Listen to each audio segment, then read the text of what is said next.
Küçələrdə adımım sərt, hər künc bir sirir saxlayır. Dostluq qazanmır mənfəət yox, hər kəs bir tərəf axtarır. Xəstə olanda zəng yox, yadına düşmüşəm yox. Ürəkdə boşluq amma ritim içimdə hər an tox. Gecələr uzun, düşüncələrim dərin, ərmanəmə məni irəli aparır ruhum sərhədsiz. Hər addım bir seçim, hər söz bir səs. Mənfət üstündə dostluq yox, mənim yolum kəs.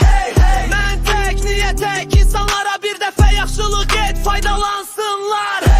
Bir zəng yox, yadına düşdüm, yox, yox. Hər kəs öz marağında, mənimlə yox. Tək, yes, yes, sev insanlar yox, yox. Xət üstündə dostluq yox, mənim yolum